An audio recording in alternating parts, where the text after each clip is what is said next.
Do you remember where we first met? Was it Smithfield? It Coffee was. shop? Well done. I remember. See, I remember. Do you remember the first words? Who are you? And why have you been emailing me? Yeah, I remember hearing the name Mark Smith. You know, you need to speak to, if you want to do church planner, so if you want to support church planning in Dublin, speak to this guy. I know that's nonsense. Yeah, it was.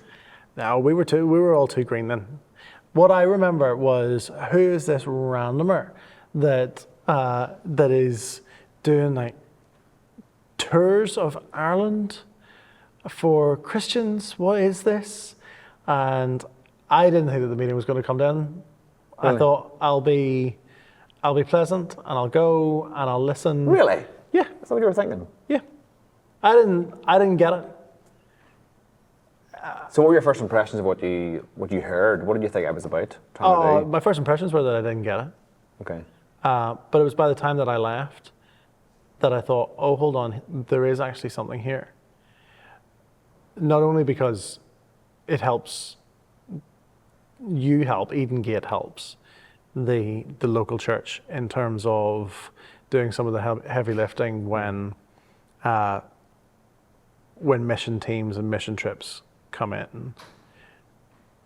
But it was the bigger vision of you connecting with the people that I knew and had met at things like the Irish Preachers Conference and realizing that you're having the same sorts of conversations with them. And I'm thinking, oh, hold on. I think we quite quickly pivoted to realize that there was the need for our coming together, both of pastors from all about, but also of Business. folks like yourself. I remember I had to leave the country to hear about the need. I was in America and I heard this stat that I first was a joke, that the Republic of Ireland is the least reached English speaking country in the world, and I thought it was a joke. I thought that cannot be true. And then after a bit of research I realised, hey, this is actually true. Mm-hmm. And as a businessman in the north, I thought, my closest neighbour, there is a need there just over the border, and what are we doing about it? And I felt really convicted by that. As a businessman, what can we do to support and to help? And to be honest, I didn't really know what to do. There was a beginnings of an idea. I knew that churches needed to be supported, people like you needed to be supported, and that's what, from when I remember, spawned that desire to come and connect with men around the country. As we were trying to bring Americans across, show them around the country, make those connections. So that's why Edengate exists? Yeah, Edengate exists to raise awareness of and facilitate church planting in Ireland. That's not what the thing was back then, but that was the heart behind it. Uh-huh. And I sort of felt as a businessman, we don't really know how sometimes we fit in with the church. We know we're meant to give, but we always think of giving in terms of money. And as a startup business, we didn't have hardly any money. Mm-hmm. So I couldn't bring money to the table, but I knew I could bring connections, I could bring resources, time, talent, and see if that could help the church. And I grew from there, I think. Yeah, I think I'm really helped by, yes, of course, money has a component to it, but it's actually better to think of it in terms of patronage. Yeah. Because gospel work has always had, on down the centuries, gospel patrons. You think right back to to Lydia, Seller of Purple, and how she supported Paul in his ministry, or the women who supported Jesus in his ministry, and all the way through the Great Awakenings. There have been significant people who have largely gone uncelebrated and unknown, who have facilitated the ministries, yes, in terms of financial resources, but also, like you say, influence, connections, that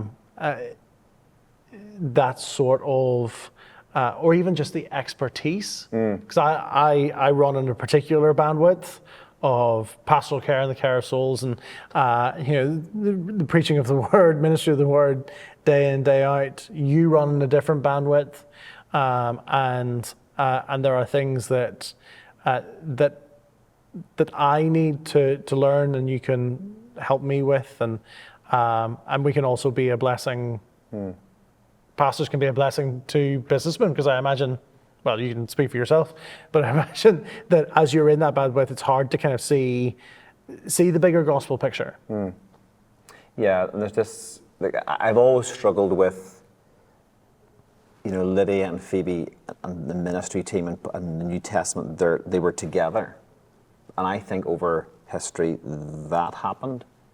So we've landed in a space where you as gospel workers are having to go to people in the business community and saying, look, please, sir, can I have some more? And I've always struggled with that. I think it should be flipped. We, as Christian businessmen and women, need to be going to the church, going to the pastors and saying, tell us what the need is. Let's work out together. How can we get behind you to support you in that? And as I said, it may not be money, it could be time, resource, whatever, but bringing that to bear on the gospel, because like business people always ask the question, like, what is the bottom line? Yeah. The bottom line is that only what is done for Christ will last in a marriage, in parenting, in business. So what can we do to bring that to bear in the gospel? That's what matters. And we haven't always been great, if you're thinking that, over here's business community and here's kind of pastoral community, on our side, we haven't been great at knowing exactly what our needs are and knowing how to communicate that. And also money just feels a little bit mucky and awkward. Yeah. And so we don't really know how to do the ask. And so we avoid it, or we go kind of tangential around it and pray and hope for the best. Well, yeah, I've seen that struggle. Speaking to pastors across Ireland, there is the awkward ask. And I should talk about IGP, the beginnings of that. Like having met with you and met with other guys across the country, hearing the same need individually, repeated in different locations without you guys saying it together. There was the kernel of the idea, well, why don't we come together? So it was a business man asking pastors to come together for a Christmas dinner. Remember our first pajama party, our sleepover? Yes. Do you remember that? Yes, in County Down. Yeah. We went for dinner and spent 24 hours together. We just chatted. Yeah. And and I sort of felt awkward in the room because I'm not the pastor, but being able to get people there to cover the expense for that, to have used the conversation and say, well, could we work together? Could we collectively reach this nation for Ireland? Because having listened to you all, I felt that there's no one tribe can reach this entire nation on their own. We need each other. They need each other. Yep. And so that was the incentive behind asking you guys to come together, which then birthed this thing we now call the IGP. Yeah, and one of the things that perhaps this is a problem of the human heart is that we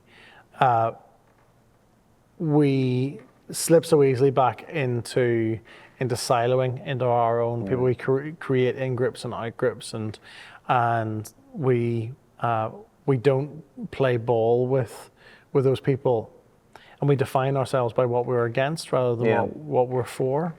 And I think that the Irish Gospel Partnership, which is what you mean by IGP, right? The Irish Gospel Partnership being folks from the kind of Reformed evangelical tribe. Yes, okay, you double click on both of those words, and both of those words need to be defined. Yeah. But evangelical Anglicans, Baptists, Presbyterians, Independents coming together and beginning to realize that we do have shared kingdom goals, and that we can define a partnership positively. Yes, a Baptist and a Presbyterian aren't going to plant a church together. And that's okay. But together, they could help plant churches. Yeah. They could be in prayer for one another's ministries. They could seek to share people or resources or best practice. And to have the business community see that and to then feed in with its own expertise and its resourcing. I think that actually the business community have a really exciting opportunity where we have, and one of the reasons why we're here at Kinfire is because this is a coming together of all four provinces of different denominations and Christian hues within that particular subculture of people who love Jesus, who love his word. And we're inviting those patrons to come along and we're saying, come and see. Partner. Come and feel what we feel in this room as 600 of us lift our voices together and think, well, what if the means that God has given you could go to creating more of that? More people raising their voices in worship to the Lord Jesus. More communities of light being established. That's attractive. Yeah. Because whenever the Christian business community see that coming together and that relational generosity toward each other, they're putting aside the peripheral issues and say, for the sake of the gospel, we will work together. I think the Christian business community says, that's different. I want to back that. And so they're keener and willing to put the resources in behind that. I wonder if that's, I wonder if correct me if I'm wrong, if this business community is inherently competitive. You're constantly competing with other people. You've got to compete with another tour company. Yeah. Any business has to compete in a market. Here's an oasis where actually you don't have to compete. You get to collaborate. Yeah. You get to actually come together for a goal that isn't just bottom line, that transcends all of those things. Yeah, the business community call it a JV, a joint venture. They're all about, who can you partner with to expand your brand and the other person's brand, so you join together, and that joining together increases both parties' business. Yeah. So in a JV between the church and the business Christian community coming together, I think that's beautiful. Yep. That's what we're about. Yes, and I think crucially for me, one of the things that we all need to settle in our hearts and in our minds is, it's a joint venture, but the returns are different. I imagine that, like you just said, that the business community comes together because it's like, well, how does this benefit me and my business? My answer to you in one level is that it doesn't. It costs. It costs you. But I think the words of Jesus are true. That we're to seek laying up treasures in heaven. And look, that's what a pastor should say. Yeah. And that's easy. But what is needed is a renewed zeal for Christian philanthropy. Where are the Bearing Youngs and the Baden Powells who changed a culture and a landscape because they were people of means who had gospel vision? What a thing it would be if businessmen and pastors together had a united gospel vision to see Ireland reached for the glory of Jesus. I think that'd be pretty cool. Well, I think we've got it here. It's Kinfire. Yeah. That is the birth of that working together. Yep. We want to see that grow and expand across. And that's look, this is simultaneously outstripped our expectations and and it's still an embryo. Yeah. We've given birth to a big baby, but it's still a baby. It's a big, yeah, we were not, there's no way I was expecting what we have here now. None. But it's a baby, and it's going to grow. Yeah. And for it to grow, we need that JV, that joint venture, coming together and putting the resources where they need to go, capturing the vision. This is Christ's work. It's his nation. It's his church. It's his heart for Ireland, his heart for the nations is lost people coming to him. Because it's in these contexts that that young people discern the call of God in their lives. You know, I can think back, and I'm sure many others can, to festivals and conferences and gatherings where people were apprehended by the Lord. I remember talks given by older pastors and thinking, they've just blown the doors off my world. These are talks that are going to shape the course of my life and that I'm going to tell my grandchildren about. They happen in places like this. And so if we're thinking about, well, how do we get more pastors on the ground? It happens in places like here. The hard yards of nurturing those people are done in the local church. Yeah. But it's maybe in those mountaintop moments that people actually see the vista of their whole lives and what God's calling them to. And we get to provide that. And so that's why Cain Fire is a really important part of the ecosystem, the gospel ecosystem, that we are under God by his grace seeking to cultivate here. And I think that is something worthwhile me giving my time to as I pastor a church. And I, as a business, am more than believing. But you've proven yourself that you're willing to give your time to it. I have, yeah. So my role has been like director of operations, using my business tools, resources, and software and connections to bring time, people, and resources to bear. It's worth it.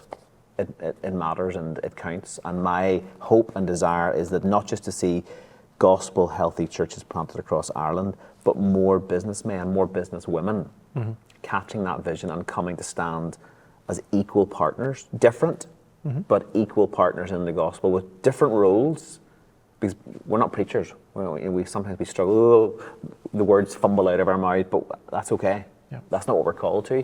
You as a preacher are called to that, and I love to see and hear you preach, and I love to get behind you and what's the need, and help you where I can. And the friendship that's grown between us, I love you. And I just love working with you. And I love the privilege to be a gospel partner in a way that I never thought I would be. Yep. Behind the scenes, supporting you and many other pastors. Like, I love it. It's a privilege. Well, we're on the same wavelength. There is an X factor to that. We get one another. And that's maybe where the gospel patrons and those pastors on down the years, where they've really clicked. And I think that is a mutually beneficial thing for anybody who is considering gospel patronage. It's actually, you get to work alongside people who share your vision. Yeah. And who want to see people reached and the kingdom built. What an honour, what a privilege to be doing that. Because we didn't. In that first meeting in Smithfield, did we think We've come a long way. this would be happening? No. But look what the Lord's done. And there's more to do. More to do.